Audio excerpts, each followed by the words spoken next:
Alô, boa tarde, sejam todos muito bem-vindos a mais essa edição do Opinião Cidade, ao vivo aqui pela TV Rio Preto de São José do Rio Preto, pelo canal 7 da NET, para toda Rio Preto, e pelo site www.tvriopreto.tv para todas as outras cidades do Brasil e até do mundo também, por que não? Aliás, o tema de hoje é um tema realmente universalizado. Nós vamos conversar aqui sobre uma ação que vai ser desenvolvida nos próximos dias aqui em Rio Preto, sobre outros assuntos envolvendo também o Observatório Social de São José do Rio Preto. O Observatório Social, você certamente já sabe o que é. Trata-se de uma organização criada pela sociedade, pela própria sociedade, está presente hoje em todo o Brasil praticamente, e ela existe para fiscalizar poderes públicos em relação a licitações, entre outras coisas. As licitações, por exemplo, realizadas pelo município de São José do Rio Preto, são todas objeto de apurada investigação do Observatório Social, para ver se está tudo certo, para ver se não existem vícios que poderiam comprometer a licitação, que poderiam inviabilizar a licitação. É uma coisa muito bacana, um trabalho fantástico que está sendo realizado, inclusive em São José do Rio Preto, além de várias outras capitais brasileiras, inclusive várias outras cidades brasileiras importantes. E é sobre isso que nós vamos conversar no programa de hoje. Eu queria agradecer a todos aí pela presença em nosso programa e agradecer os nossos dois entrevistados de hoje. O doutor Jordão da Silva Reis Neto, presidente do Observatório Social de São José do Rio Preto. Doutor Jordão, muito obrigado pela sua presença. É muito bom tê-lo aqui para a gente conversar sobretudo sobre assuntos importantes como esses que a gente vai falar hoje. Não é isso mesmo? Obrigado pela presença. Nós aqui agradecemos a oportunidade de estar aqui, explanando um pouco mais sobre o Observatório Social e nesse órgão de divulgação muito importante que São José do Rio Preto tem a satisfação de ter a TV Rio Preto, uma TV independente, tem ideias próprias e abre esse espaço para nós. Muito obrigado. Obrigado, doutor Jordão. E a Elinês Martinez Peregrino, que é vice-presidente do Observatório Social. A Elinês já veio algumas vezes no nosso programa, né, Elinês? Obrigado pela presença mais uma vez. Já estava me dizendo agora, antes da gente começar, que tem boas novidades para contar para a gente, não é isso, Elinês? Obrigado pela presença. Nós também agradeço mais uma vez o espaço e é muito importante a gente vir aqui colocar o nosso trabalho, o que nós estamos fazendo. Sem dúvida que sim. E as pessoas em São José do Rio Preto, a sociedade rio-pretense, se interessa muito. Nós estamos num momento extremamente complicado no Brasil, em relação a atitudes de corrupção, por exemplo, envolvendo não apenas os poderes públicos, mas também os poderes públicos, até a iniciativa privada. Todo mundo gerou-se uma situação complicada, né? Difícil, inclusive, de conversar sobre ela, e daí a importância de ter organismos como o Observatório Social, para que a sociedade se sinta confiante em que as coisas estão sendo observadas, não é isso? A ideia é exatamente essa, né, Elinês? Quer dizer, as pessoas têm que se sentir protegidas, e essa, eu imagino, que seja uma dos preceitos básicos aí do Observatório Social. Mas vamos começar dando uma rápida pinceladinha aí, faz tempo que a gente não fala sobre isso, sobre o Observatório Social. Eu tentei dar um resuminho ali no começo, mas eu gostaria de ter a palavra de vocês a respeito disso. Quer dizer, é um organismo criado pela própria sociedade, não é isso? Não tem nada governamental, não tem, ao contrário, né? Não tem nem ajuda disso, etc. É criado pela sociedade. E no caso de Rio Preto, o Observatório Social de São José do Rio Preto, ele acompanha, observa,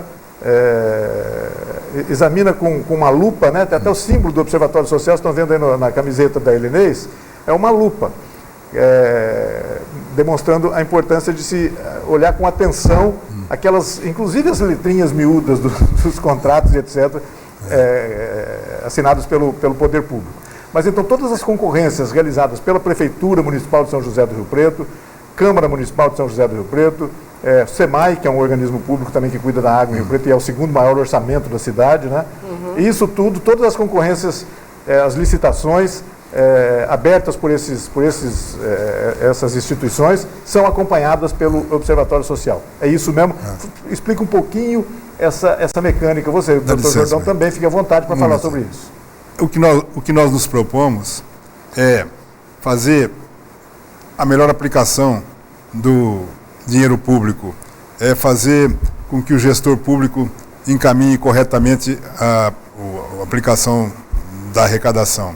Para isso, nós observamos todas as licitações municipais todos os dias, para ver se os editais estão corretos, para ver se não existe alguma incongruência e se houver alguma ilicitude que pode até não ser voluntária, e algum erro técnico, algum erro involuntário, a gente oficia o órgão pedindo a correção daquilo ou pedindo que seja refeito o edital.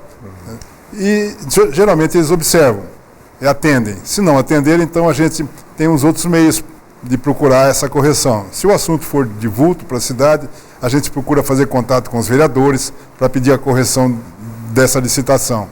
Se ainda assim, através dos vereadores, a gente não conseguir um êxito, a gente então vai para o Ministério Público, entendeu? E, em última instância, a gente vai para o Tribunal de Contas do Estado participando da ocorrência. A ideia inicial não é caça às bruxas, a ideia inicial é sempre procurar amigavelmente a solução do que a gente acha que é um impasse. E até não encontrando solução, a gente chega ao extremo de chegar ao Tribunal de Contas do Estado. Todo mundo quer saber casos práticos. O caso prático mais recente que nós temos é a licitação do lixo de São José do Rio Preto, que nós passamos por todas essas etapas e não conseguimos uma solução viável da nossa intenção de que a licitação não deveria ser feita uma licitação só para varrição, para a coleta do lixo e para o depósito do lixo. Deveriam ser 3 licitações. Isso, na verdade, a Prefeitura Municipal fez abriu uma licitação só. E o Observatório opinou que seria... nós entendemos que se fizessem 3 licitações seria mais correto e mais econômico para o município e mais fácil de fiscalizar. Muito bem. Vai ter outra licitação agora em novembro de 2018, porque esse contrato vai acabar em novembro de 2018. Nós já estamos nos preparando para encetar novamente essa campanha de fazer 3 licitações no próximo. Como que nós estamos encetando essa campanha? A varrição é uma coisa simples, não precisa de empresa especializada que tenha licença de CETESB, isso aqui. Para fazer a varrição é uma coisa simples, poderia ter mais empresas concorrendo. Então, a licitação da varrição, ela tem uma planilha da varrição da cidade.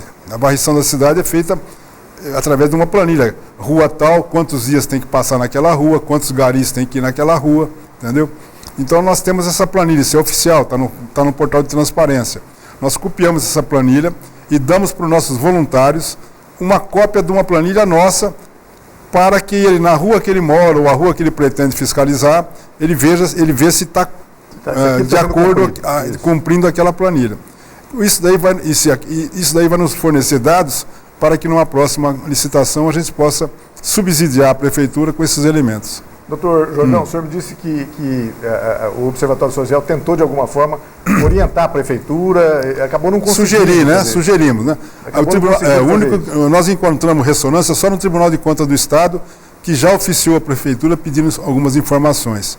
E aí está em andamento no Tribunal de Contas do Estado. Mas algumas informações que podem ser correlatas à nossa questão, à nossa indagação, como pode ser correlata também a outras coisas do licitação. Nós estamos falando de uma grande licitação, de uma grande concorrência pública. Você tem noção aí, tem ideia, informação exata desses valores envolvidos com essas três licitações que estão numa só, né? Eu não tenho muita, não me lembro mais o valor, viu? Eu sei que é um valor substancial. É muito grande. Muito grande. Depois tem aditivos também, né? Se necessário, entendeu? O valor é grande. Tá certo. Que poderia ser economizado se fosse tripartite, entendeu? Sem dúvida. Elinês, quer algum comentário a respeito disso? Fala um pouquinho sobre isso. Eu acho que o importante quando os voluntários vão fazer esse trabalho sobre a varrição, é da gente deixar aqui um apelo para quem quiser ser voluntário e fazer esse trabalho junto com o observatório, porque ele não precisa sair da sua casa, ele vai só olhar ali a sua rua e ele vai mandar por e-mail para a gente manda até por e-mail a planilha para ele preencher, e para a gente ter assim, condições de saber se realmente, né, a empresa que ganhou a licitação, ela está realmente fazendo a varrição completa. Então, é importante a gente ter esse levantamento e esse diagnóstico e ver realmente o que está acontecendo. Não é só varrição, né? Varrição é uma das etapas. É uma das etapas. Por exemplo, aí a questão da coleta de lixo coleta domiciliar, de lixo, por exemplo, isso também... Então, assim, esses dados é importante e as pessoas podem nos enviar e-mail ou telefonar, entende? Que nós estamos lá prontos, né, para atender. Então, esse é uma solicitação para novos voluntários para o observatório, que as pessoas, elas podem, qualquer cidadão, ele tem assim o dever de fiscalizar, de ver se realmente as coisas estão acontecendo no seu município. Sem dúvida. Né? E aí não é difícil, né? E a gente convida a vir junto ao observatório fazer esse trabalho não só na varrição, mas em todos os aspectos, né? Existem alguns aspectos que transcendem a própria fiscalização da documentação, né? Sim. Até um certo momento, a documentação, o Observatório Social se fia na documentação para ver se está tudo certo ali, etc. Mas há um momento, por exemplo, digamos que a compra de merenda escolar, por exemplo. Alguém tem que fiscalizar em algum ponto, e eu imagino que o Observatório faça isso, Irinês e Dr. Jordão, se tudo que foi comprado foi realmente entregue nas condições em que foi comprado. Isso acontece? O mais importante das licitações é a entrega do produto e do serviço. E a gente, assim, nós tentamos fazer um trabalho com a merenda escolar e não conseguimos, entende? A Secretaria Municipal de Educação não deixou a gente ir para as escolas conferir o material. E também, assim, alguns almoxarifados nós não conseguimos ainda, pedimos autorização para conhecer, para entrar, para ver como que funciona. E toda a licitação, se você não for depois no almoxarifado acompanhar a entrega, o trabalho ele não fica completo. A gente está tendo dificuldades para ir nos almoxarifados. Importante deixar claro, né, Irinês, Dr. Jordão, quer dizer, o observatório não tem esse poder de polícia, ele não pode exigir que as pessoas abram lá as portas para ele entrar. Ele tem um poder de denúncia, né? Quer dizer, ele pode levantar para a opinião pública que essa questão não está conseguindo ser investigada porque... Não é bem assim. Hoje existe a lei de acesso à informação, que ela permite que qualquer cidadão tenha as informações. Para isso existe o portal de transparência, que está incompleto, tanto da Câmara como da Prefeitura, né? Onde as informações têm que estar lá e quando ele pede uma informação, pela lei de acesso à informação, os poderes públicos têm que atender. Sim, mas por exemplo, se a Prefeitura comprou uma partida de macarrão e arroz e feijão para a merenda escolar, verificar nos locais de entrega se isso foi feito mesmo, se esse material corresponde ao que foi comprado, não consta do portal de transparência. Ele vai ter que ver lá mesmo. Tem que ir lá ver. É o seguinte, o Observatório Social é uma organização que não tem resultados imediatistas. Aqui no Observatório Social tudo é paulatino. Então, como é que a gente faz para atender essa colocação que você fez? Nós oficiamos as secretarias que nós queremos fazer visita nos seus almoxarifados. Oficiamos todas as secretarias. Uns 20% das secretarias só autorizaram e marcaram data para a gente visitar esses almoxarifados. Então, nós vamos nos almoxarifados, temos comprovação de visita já em 5, 6 almoxarifados de São José do Rio Preto, onde se encontrou tudo regularmente, tudo regular. A gente não fica o dia todo no almoxarifado, mas a gente vai lá, se o estoque está lá, se está bem organizado. Quer dizer, 20% concordaram com o observatório tudo visitar, bem. Agora, 80% não concordaram. Nós vamos reiterar esses ofícios. Na medida que nós tivermos elementos suficientemente, um levantamento, nós vamos dar a público. Assim, ó, tais e tais secretarias não atenderam, e tais secretarias atenderam. Acho que então, é uma coisa que vai né? gradativamente, eles vão percebendo que nós não queremos prejudicar, nós queremos colaborar. E a nossa presença nos almoxarifados é só uma colaboração. Às vezes o superior do almoxarifado não está sabendo de algum detalhe que uma pessoa estranha entra e vê e pode comunicar, ó, podia ser feito diferente esse assunto. Mas entendeu? Independente disso, independente de ficar claro que é realmente uma colaboração, é muito evidente que a sociedade tem o direito de saber tudo. Subrepeticiamente nós estamos fiscalizando, mas a ideia é ajudar a fiscalizar, certo? Tá certo. Bom, o acesso a essas informações é hoje a principal dificuldade do Observatório Social. Temos encontrado muita dificuldade. O poder público não está colaborando com o Observatório e a gente está aqui colocando que o poder público precisa fazer a sua parte. Porque tem prefeituras que já deixam o Observatório, já procuram o Observatório para fazer colaboração conjunta com a prefeitura. Principalmente em Santa Catarina já tem prefeituras nesse sentido, entendeu? Não há dúvida que a gente espera que, claro, que houvesse uma grande receptividade de parte dos gestores do dinheiro público aí para deixar claro que eles estão gastando esse dinheiro. Isso é um órgão que não vai acabar, porque está proliferando cada vez mais o Observatório Social, está pipocando em quase todas as cidades do estado de São Paulo e do Brasil. Tá certo. Então, uma das dificuldades é essa, a falta de acesso aos almoxarifados públicos, etc. Outra dificuldade que eu sinto, agora há pouco a Elinês falou isso aqui, a falta de voluntários para ajudar o Observatório Social, né? Quem pode ser voluntário, a gente convidou agora, não apenas para fazer acompanhamento da varrição de rua, não é só isso não. Pode ajudar o Observatório também no exame de documentos, etc., para ver se as licitações estão corretas. E como que as pessoas podem entrar em contato com vocês e se candidatar a fazer parte desse trabalho? É claro que é um trabalho voluntário, né? Ninguém recebe nada por isso, né?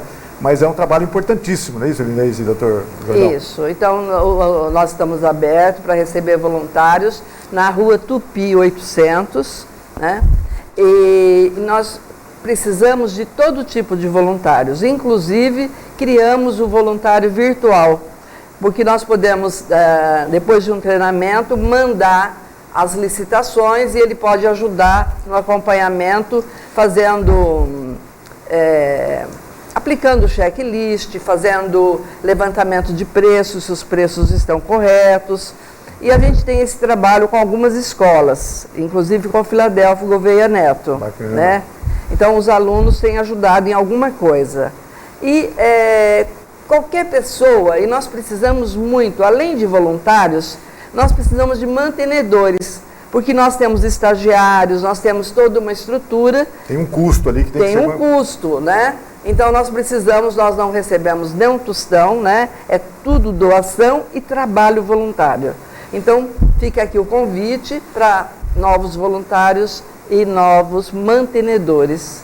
Se o cidadão quer que realmente esse observatório faça o seu trabalho, ele precisa colaborar de alguma forma, né? Rua Tupi 800. Se eu não estou enganado, a Rua Tupi é paralela à Avenida Zé Munir, não é isso? Fácil de localizar. Fácil de localizar. A nossa sede fica na Rua Tupi, número 800, e nesse número é a sede do Sindicato dos Auditores Fiscais da Receita Federal. A nossa organização é reputada de alta moral à altura, de que os auditores fiscais da Receita Federal nos apoiam e nos cedem um espaço dentro do próprio sindicato deles. Bacana. Então nós temos lá uma sala própria e temos os estagiários dentro, tudo com o patrocínio dos auditores fiscais da Receita Federal. Isso. Aqui tem... fique à vontade, se gostaria de mencionar alguns colaboradores desse trabalho, esteja à vontade, viu, Elinês e doutor Jordão? Pode falar sobre isso, tranquilo. Então, é importante para a gente deixar registrado isso. Um dos mantenedores principais que nós temos é o Movimento Cidadania Brasil, o MCB. Tem nos apoiado de sobremaneira, entendeu? E fora esses, os mantenedores que a gente vem angariando no transcorrer dos anos, tudo são importâncias relativamente pequenas, mas que nos dá sustentáculo. Agora, hoje, aproveitando a oportunidade, nós temos um evento primordial na nossa organização, porque hoje nós instituímos no Observatório Social um conselho consultivo, ou seja, convidamos membros de escola da sociedade, do padrão de Dr. Braille, Luiz Once, Dr. Neuber do INCOR, Armildo Ulian da Ulian, Mano Sanches da Hidroveda, representante da Ciesp, representante da Fiesp, representante do Sindicato Rural, Sérgio Pressão, a CIRP. Convidamos 16 pessoas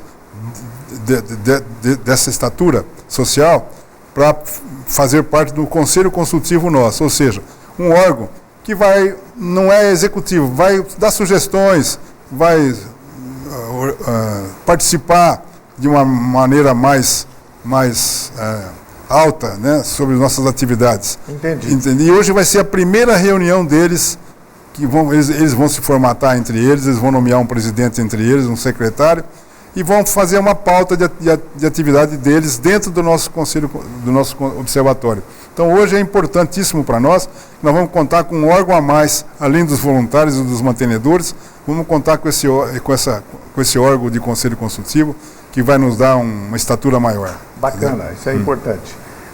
Deixa eu só tentar dar um exemplo aqui. A gente já falou sobre isso uma vez, numa das outras entrevistas, Inês, mas acho que é um bom exemplo de como o Observatório Social pode agir em relação ao exame de documentos, etc., as licitações, né?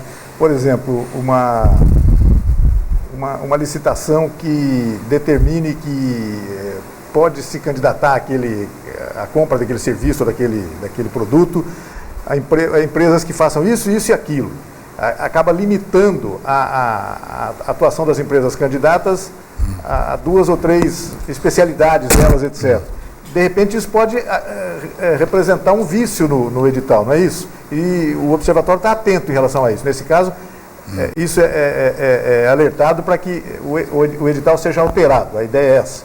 Sim, porque a gente diz que quando ocorrem muitas especificações, ela acaba sendo dirigida. Isso. Então, ela é dirigida só para uma... E, assim, pela lei, né, das licitações, isso não é permitido. E quando isso acontece, a gente manda um ofício dizendo que está acontecendo isso e realmente... Esse é um dos objetivos. É isso. Para o nosso pessoal aí entender como a importância e a complexidade desse trabalho de vocês, né? Isso é muito complexo. É muito legal. Bom, nós temos vários outros assuntos para conversar aqui. Eu queria falar sobre...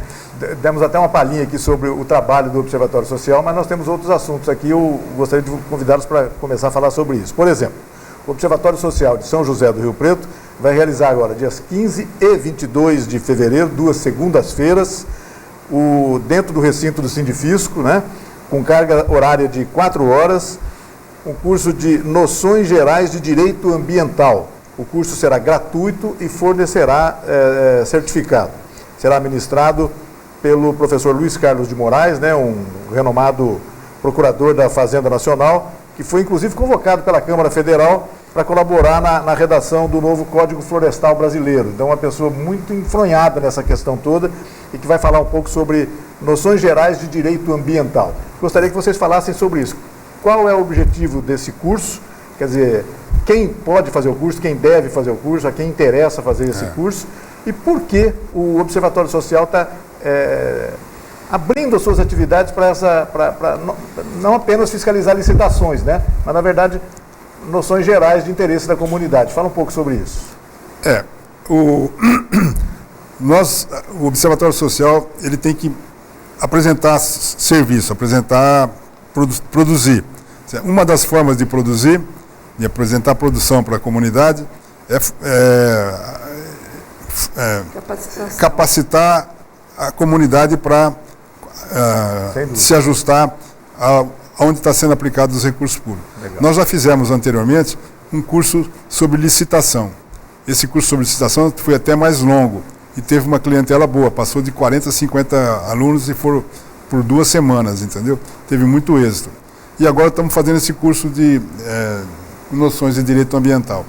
E futuramente vamos fazer um curso também, que eu ainda nem gravei o nome direito, me permita ler aqui, que eu trouxe. Nós vamos fazer um curso sobre integridade para pequenos negócios. Integridade para pequenos negócios. Certo. Bom, por que isso?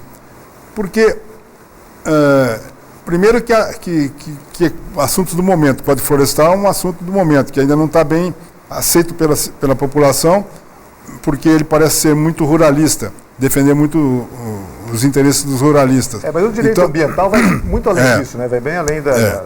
E segundo, porque são pessoas que estão se dignando a fazer esse curso para nós graciosamente. Claro. Nós não temos capital ainda para fazer um curso trazendo pessoas que cobram elevado valor para ministrar o curso. Então, quando a gente encontra uma pessoa que consegue fazer um curso gracioso para nós e de bom alcance, de bom nível, a gente então se empenha nesse sentido, entendeu? Bom, então esse vai ser agora dias 15 e 22 de fevereiro. Já estamos recebendo inscrição. Quem pode se inscrever? Todo mundo? Todo mundo, e vai ter muita concorrência, vai ter muita presença, porque essa pessoa que vai fazer a palestra, ela tem uma posição, entendeu? Que inclusive ele se colocou a posição dele na confecção do novo Código Florestal, e essa posição colocada por ele no novo Código Florestal, que já virou lei, é muito antagônica a alguns interesses dos ambientalistas. Então, eu tenho certeza que vai aparecer muito ambientalista lá para discutir o assunto. Nós convidamos já o vereador Coronel... Coronel Jean Charles, que foi chefe que foi comandante da Polícia Ambiental, que tem uma outra linha de pensamento. Convidamos Samir Barcha, que também tem outra linha de pensamento. Então vai aparecer vai ser bastante empolgante as discussões que vão ser acarretadas então, lá. Normalmente, qualquer pessoa pode. Direito, por exemplo. Universidade de Direito, e qualquer pessoa que Secretaria do Meio Ambiente, tudo. Nós acreditamos que vai ter uma propagação muito boa esse curso. É gratuito, né? Ninguém tem que pagar gratuito, nada. Mas aonde é que se inscreve? Se inscreve lá no próprio observatório ou então até na hora mesmo. Mas como lá o ambiente é grande, cabe mais de 600 pessoas, nunca vai chegar a esse nível, essa plateia, entendeu? Pode fazer inscrição na hora. É bom fazer com antecedência, fazer um pouquinho. É isso? Alguma coisinha sobre esse curso? Não, sobre esse curso a gente queria falar sobre outros assuntos. Sim, né? Eu vou pedir licença de vocês para a gente fazer um rápido intervalo. Eu percebi na sequência, que ele está pedindo. Isso. Pois não. Pode ser? Pode ser. Rápido intervalo, a gente volta daqui a pouquinho com o segundo tempo do Opinião Cidade. Até já.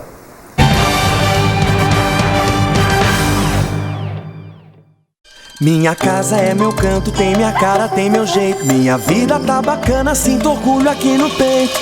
Essa é minha casa, é tudo que eu quis um dia. Agora os meus sonhos têm mais cor, mais alegria.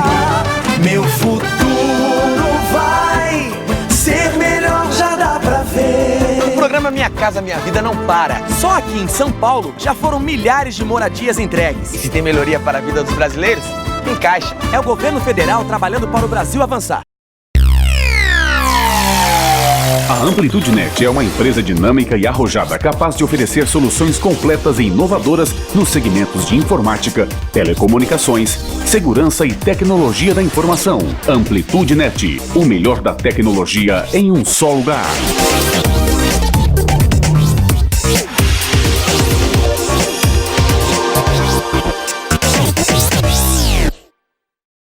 Este cartão foi criado para garantir renda às famílias mais pobres. Mas sabe o que mais ele garante? Crianças e adolescentes na escola. O Bolsa Família acompanha a frequência escolar de 17 milhões de alunos. Com isso, eles têm desempenho escolar igual ao dos demais alunos. Bolsa Família é mais do que renda. É uma geração inteira avançando com educação. Se você recebe o Bolsa Família, seu filho não pode faltar à escola.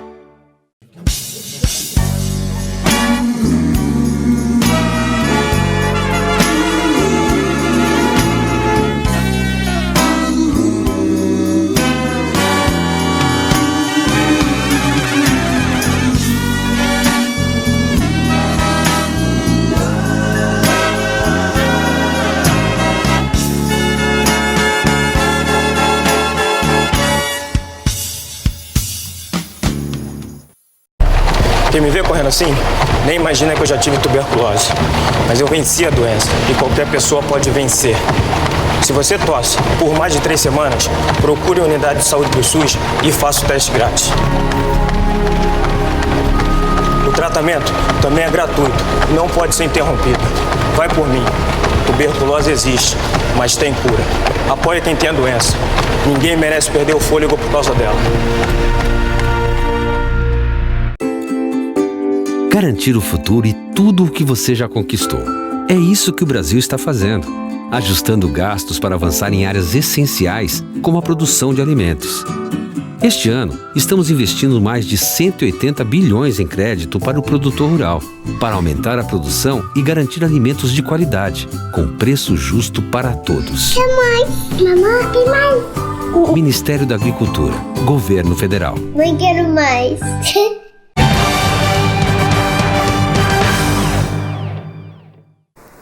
Estamos de volta. Deixa eu começar logo esse segundo bloco, porque eu estou vendo que a gente tem muito assunto para conversar aqui com a Elinês Martinez Pellegrino, vice-presidente do Observatório Social de Rio Preto, e o Dr. Jordão da Silva Reis Neto, presidente do Observatório Social.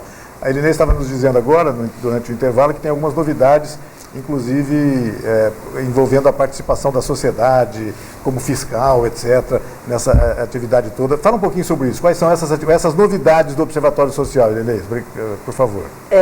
Além de você fazer assim, né, procurar fazer uma fiscalização e procurar transparência nos poderes públicos, porque tudo isso inibe a corrupção, não é?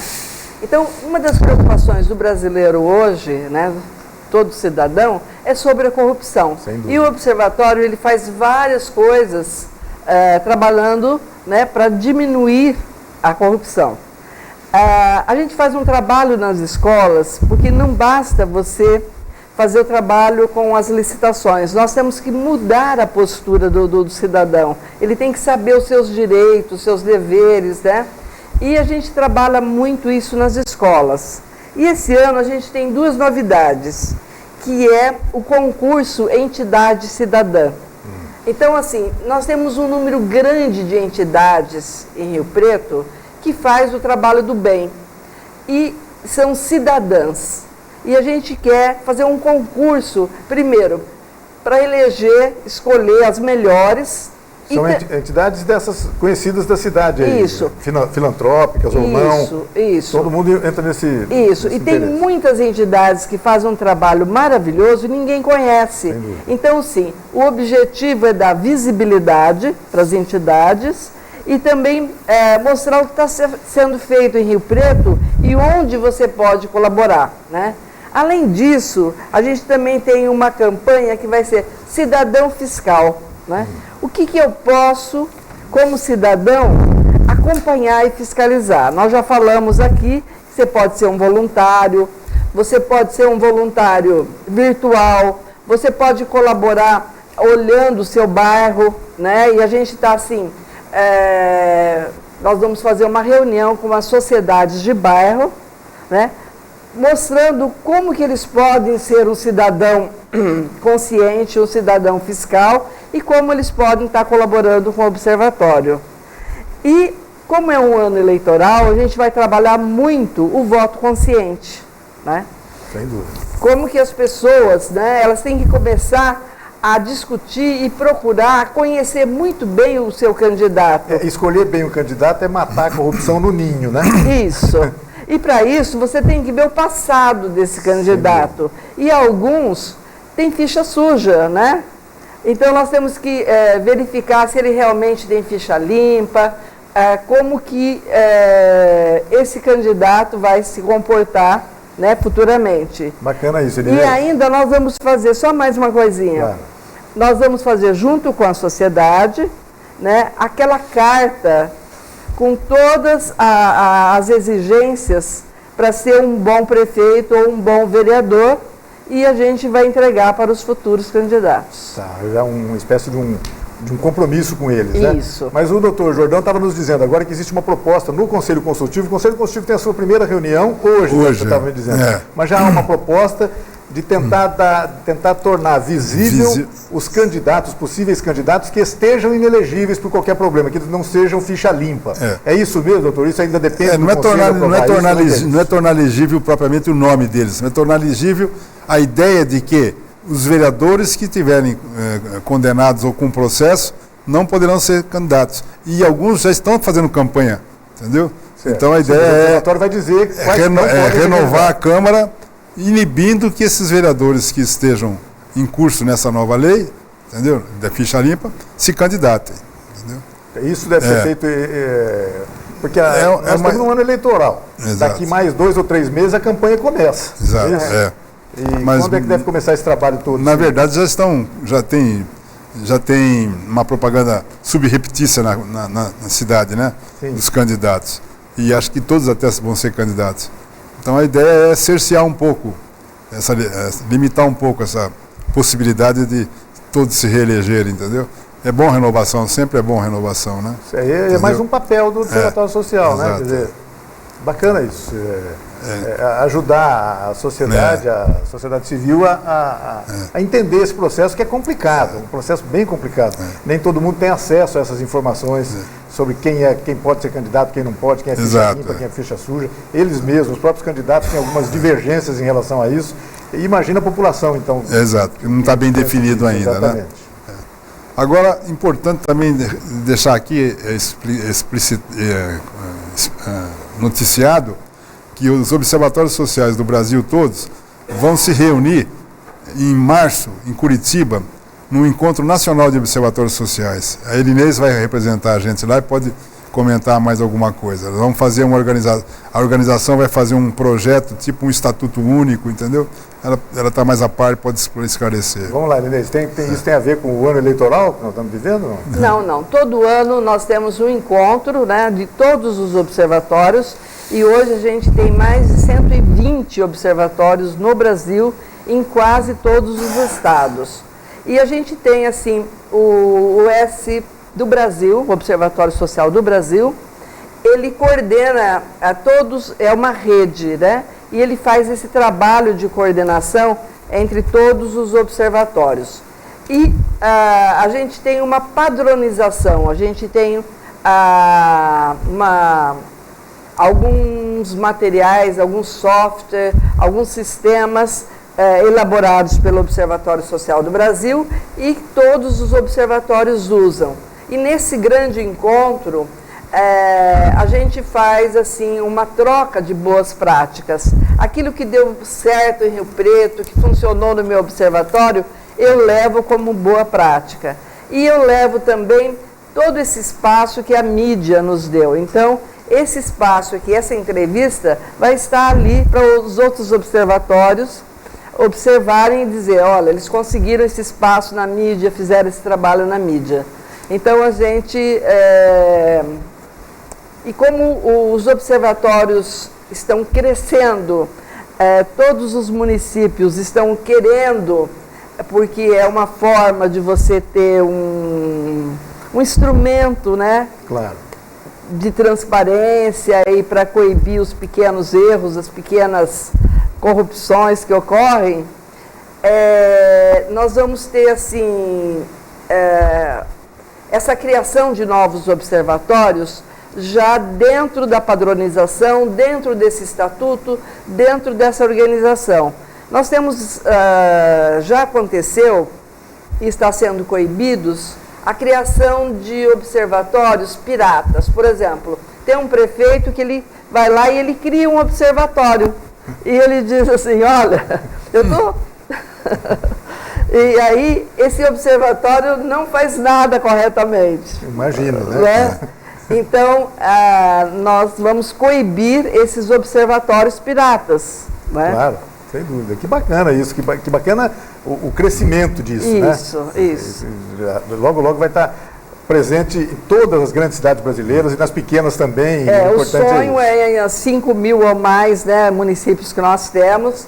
Se todos tiverem um observatório, né, vai melhorar bem. Vai melhorar bem, né, a transparência e a aplicação correta dos recursos. Nessa reunião também vai ser desenvolvido, vai ser aprimorado um sistema que facilitará os observatórios melhor fiscalizar os editais, porque não é só fiscalizar se o edital está certo ou errado, mas tem que fiscalizar o preço também, principalmente, né? Claro. Então, todos os observatórios fornecem elementos entre si, para que, informando, em tal cidade foi comprado um carro nesse modelo por preço tal, e aqui está sendo preço Y, entendeu? Então, essas informações são provas fundamentais que a gente pode obstar alguma licitação. Comparar essas informações, então, cruzar essas informações. Já existe esse programa hoje em funcionamento, que vai ser aprimorado nessa reunião dos observatórios do Brasil todo lá, para facilitar mais a gente buscar esses dados entre nós, entendeu? Entre os próprios observatórios. É um banco de dados. Banco de dados. Cruzar essas informações. Sim. Hoje a informática permite isso com facilidade, né? Tem é uma ferramenta fantástica. Né? Bom, o Dr. Jordão estava dizendo agora há pouco que um dos cursos que devem ser realizados brevemente, oportunamente, em São José do Rio Preto, tem a ver com o combate à corrupção nas empresas, às vezes pequenas empresas, etc. O que é isso? O que vai acontecer? Fala um pouquinho sobre isso. As grandes empresas hoje, por causa dessa um movimento grande contra a corrupção que está surgindo, as próprias empresas até já estão sendo convidadas a se autodeclararem culpadas de alguma coisa e receberem algum benefício do governo para continuar fornecendo coisas para o governo. E essas empresas, grandes empresas, elas têm hoje um órgão interno voltado diretamente com a presidência dessas empresas, que chama compliance, quer dizer, é um órgão que vai fiscalizar se a própria empresa está se submetendo à corrupção ou propiciando ser subornada, entendeu? As grandes empresas hoje existem e tem hoje esse departamento que chama compliance, um órgão que se autofiscaliza. As grandes já têm. Agora nós vamos passar essa ideia, porque se a empresa não se autofiscalizar, ela está sujeita a uma série de irregularidades e várias atitudes penais e inclusive fiscais. Sem dúvida. Entendeu? E uma das principais é não mais poder concorrer em licitação pública. Agora, as pequenas empresas, que é o nosso objetivo principal, que é fazer as pequenas empresas participarem também de licitação, entrarem no sistema de licitação, porque hoje as pequenas empresas acham que é muito difícil concorrer em licitação, e não é. Hoje é bem transparente, existe um mecanismo fácil delas poderem comparecer e serem até licitadas. Mas, além delas poderem participar de licitação, que é o curso que nós já demos para que elas se preparem para isso, elas também têm erros que elas podem estar cometendo e não estarem produzindo suficientemente, porque ainda podem estar com algum escape de suborno ou de propina dentro da própria empresa. Nós vamos dar um curso ensinando essas empresas a se autoprotegerem contra suborno e propina, entendeu? Tá certo. Não vai ser é bastante extenso, porque eu não sei decorar as leis que elas incorrem se não cumprirem isso, mas é um compliance em pequena escala. Tá certo. Deixa eu perguntar uma outra coisa. A gente está dizendo que o importante é fiscalizar também a entrega de produtos comprados pelas prefeituras e serviços prestados, né? Por exemplo, atualmente em São José do Rio Preto, há muita queixa, muita reclamação sobre qualidade asfáltica, qualidade do asfalto. Estão chamando a cidade de Buracolândia, qualquer coisa assim, porque realmente está complicado andar na cidade com esse buraco todo. De alguma forma, o Observatório pode ajudar alguma coisa nessa área? Tem algum trabalho em vistas nisso, Elinês e Dr. Jordão, por favor? Bom, isso daí é uma parte técnica das licitações, certo? Fiscalizar uma obra como fiscalizar uma obra do volume das construções anti-enchentes de 180 milhões de reais por aí, é muito complexo para nós ainda. Nós não temos cabedal técnico para fiscalizar uma obra dessa. Nós estamos nos envolvendo, por enquanto, a obras pequenas. E atualmente nós estamos nos dedicando a acompanhar uma obra do novo velório da Vila Toninho. É uma obra, é uma casa só, então nós estamos nos verificando sobre aquilo. Se a construção está bem feita, se os pagamentos estão sendo feitos regulares, entendeu? Porque ainda nós não temos um departamento de engenharia suficiente para que seja capacitado a fiscalizar uma obra grande dessa envergadura, entendeu? Mas no caso da pavimentação asfáltica, por exemplo, são pequenas obras também, né? Um determinado quarteirão da cidade, etc., que pode estar tendo problema ali. O pessoal reclama muito disso. Também eu não tenho conhecimento técnico para dizer se está ocorrendo isso, mas o pessoal reclama realmente muito, né? É até uma declaração de um dos promotores públicos agora que vai tentar investigar isso, perguntar para a prefeitura o que é que está acontecendo, né? Esse é um problema que a gente está assim, estudando, analisando. Não temos ainda um projeto, tá? Mas estamos estudando, porque assim, o material asfáltico usado, ele é muito ruim, né? De uma qualidade baixa, e a gente está com um problema sério na cidade, que são os buracos. Então, para isso, a gente tem nós estamos estudando em fazer possivelmente um trabalho, e esse é um trabalho muito grande, porque assim, você diz, o buraco é... Mas assim, a cidade inteira está emburacada, né? Então não é um trabalho de um bairro ou do centro, é a cidade toda. Reconhecemos o regime de chuvas, que realmente ajuda a agravar essa situação, mas que está complicado, né? Está complicado. E aí, assim, a gente está pensando em fazer um trabalho em cima disso, mas é um trabalho muito grande devido ao tamanho da cidade e o número de buracos, né? Isso é um assunto que tem que ser levado em consideração, custo-benefício, né? Será que tapar um buraco aqui, outro ali, é menos custoso do que mandar asfaltar a rua inteira? Então, a gente tem que também ver se a administração não está pensando num nível maior de asfaltar tudo de uma vez do que ficar gastando. Mas enquanto isso, precisa arrumar, né, realmente.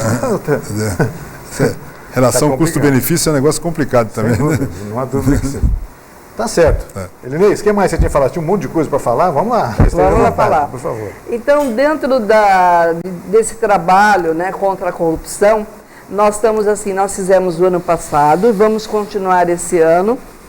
E estou aqui pedindo, né, para a população ajudar nas 10 medidas contra a corrupção. Então, essas 10 medidas já foram feitas, várias entidades aqui em Rio Preto já fizeram, né? O Observatório fez o ano passado, mas nós não temos ainda número suficiente de assinaturas para que realmente essas medidas, que elas têm que ser transformadas em leis, né? E para isso a gente precisa de um número grande de assinaturas. A ideia é transformar essas propostas em projetos de lei a ser apresentado na Câmara Municipal, por exemplo. Não é municipal, isso é a nível federal, né? Isso. Tá. É uma campanha. É o doutor Sérgio Moro, diante da situação, e quando eles fizeram todo esse trabalho do Lava Jato e tal, eles verificaram assim que é necessário mudar a legislação, né? Porque existem muitas brechas na legislação em que as pessoas, né, que foram indiciadas, elas podem estar saindo. Então, não basta você descobrir os crimes e as pessoas que cometeram. É necessário que a gente tenha uma legislação que consiga punir essas pessoas. E para isso tem que mudar a legislação. E para você mudar a legislação, você tem que fazer um projeto de lei e você precisa de um número grande de assinaturas. 1,5 milhão de assinaturas. E foi uma correção. Isso. Esse é um trabalho do Ministério Público do Paraná, que está fazendo a Lava Jato. Não tem nada com o juiz, é o Ministério Público que está fazendo. Envolvendo, isso é muito positivo, o Observatório Social do Brasil inteiro para ajudar. Todas as entidades sociais estão captando essas assinaturas, né? E todos os observatórios estão fazendo esse trabalho. Então, nós fizemos o ano passado, coletamos um número grande de assinaturas e agora nós estamos retomando essa campanha e estamos pedindo aqui para o telespectador, se ele ainda não assinou, né? É uma oportunidade e a gente está lá no observatório com as listas e possivelmente a gente vai para a praça pública, onde facilita o acesso das pessoas. Eu quero um tempo para fazer uma observação, que elogiar aqui a Elinês, que ela faz um trabalho dentro do observatório também, que não foi divulgado aqui, que é a cidadania fiscal. Ela comparece nas escolas, dá palestra nas escolas sobre cidadania fiscal, como aplicar o dinheiro público. Daí ela se encarrega disso daí já há anos, com todo empenho, e tem as crianças, pelo que a gente vê, de fotografias das aulas que ela dá e das palestras que ela faz nas escolas, os professores estão aderindo e depois os próprios professores começam a repassar a ideia dela para os alunos. Elinês, começar com a criança é mais fácil, né? A criança está mais aberta para tudo isso, né? Isso deve ser muito bacana. Eu fui educadora há 30 anos, né? Então, quando você é educadora, é para o resto da vida, né? Então, eu faço realmente esse trabalho nas escolas, faz 3 anos que nós fazemos. E a gente tem um número de escola, nós fazemos concurso de redação, desenho e projetos. É uma parceria com a CGU, né? A CGU também faz esse concurso e nós fazemos, né, juntos. Esse ano nós já conversamos com as escolas, já estamos assim,